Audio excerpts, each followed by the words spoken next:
Hello everyone, hope तपाईँहरू सन्चै हुनुहुन्छ होला। म पनि एकदमै सन्चै छु र म आज फेरि भिडियो लिएर आएको छु। र भिडियो चाहिँ के हो भने म अस्ति घुम्न गएको थिएँ र त्यहाँबाट चाहिँ मैले सामान लिएर आएको छु, केही खानेकुराहरू। अन्त त्यो चाहिँ त्यहाँ इन्डियन स्टोरमा पाउँछ, इन्डियाको सामानहरू, र यहाँ चाहिँ पाउँदैन र मैले लिएर आएको तपाईँलाई देखाउँछु त। अनि सामान चाहिँ मैले यसमा लिएर आएको थिएँ। अब यहाँबाट तपाईँलाई म एक एकवटा गरेर देखाउँछु है।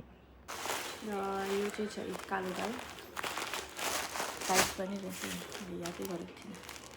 र यहाँ छ बेसन, कोही बेला मलाई प्याजी पकौडा खानु मनपर्छ नि त, अनि त्यही भएर लिएर आएको। यहाँनिर चाना, अन्त यहाँ चाहिँ छ न्युट्रेला। र यो न्युट्रेला चाहिँ अस्ति मलाई खानु कस्तो मन परेको होइन, यहाँ चाहिँ पाउँदैन रहेछ, त मैले चाहिँ कोकोला लिएर आइरहेको।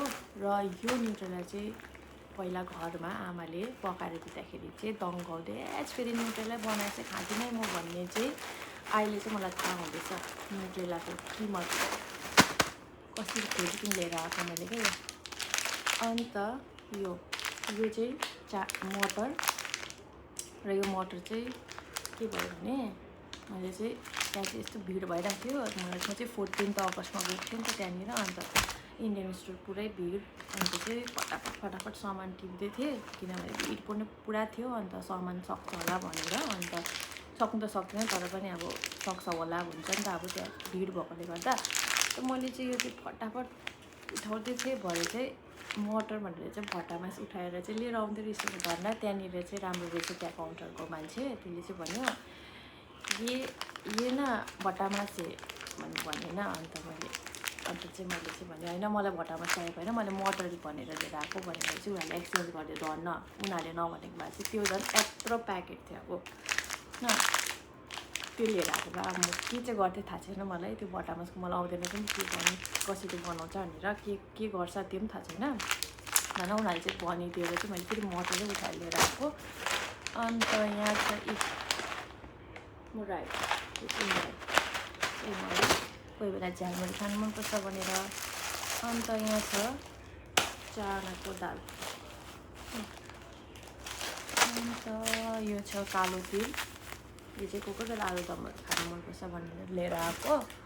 अनि यहाँ छ तेल, यहाँ चाहिँ रिफाइन तेल पाउँछ होला मेबी यो पनि, तर मैले दिएको छुइनँ, गएको बेलामा लिएर आइहालेँ मैले। यो चाहिँ खानतेल, यो चाहिँ कोही बेला मलाई अब त्यो के अरे यसरी यो झालमुरीहरू बनाउँदा कोही बेला मासुमा हाल्नु पनि मिठो हुन्छ भनेर लिएर आएको। अन्त यो मेन थिम चाहिँ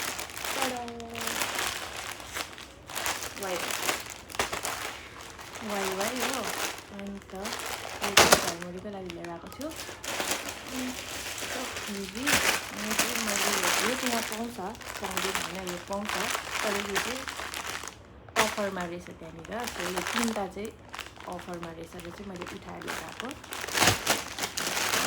त्यहाँबाट अरू चाहिँ मैले डल्ले खोर्सानी लिएर आएको छु। अन्त त्यहाँबाट करेला लिएर आएको थिएँ, यहाँ करेला पनि पाउँदैन रहेछ, करेला लिएर आएको थिएँ। तर त्यो चाहिँ म अहिले तपाईँलाई देखाउँछु कसरी मैले राखिरहेको छु भनेर। अन्त अरू चाहिँ त्यति हो, चिप्स उठाएर लिएर आएको मैले। अनि यो चाहिँ मेरो डल्ले खोर्सानी, र यो चाहिँ मैले डिप फ्रिजमा हालिरहेको थिएँ। डिपमा राख्यो भने चाहिँ धेरै समयसम्म पनि राम्रै हुन्छ अरे नि त, त्यही भएर। अनि पिरो पनि खतरा पिरो थियो, म त पिरो हुन्छ कि हुँदैन भन्दै लिएर आएको थिएँ, तर पिरै हुँदो रहेछ।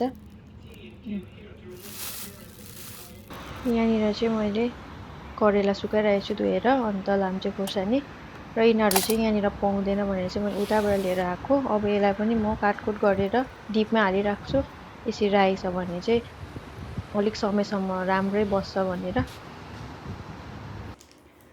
र आजको भिडियो चाहिँ यति नै थियो हो। अनि अब यो सबै सामानहरूलाई चाहिँ म एक एकवटा भट्टामा हाल्छु मिलाएर, र यति किनेर लिएर आएको थिएँ मैले चाहिँ।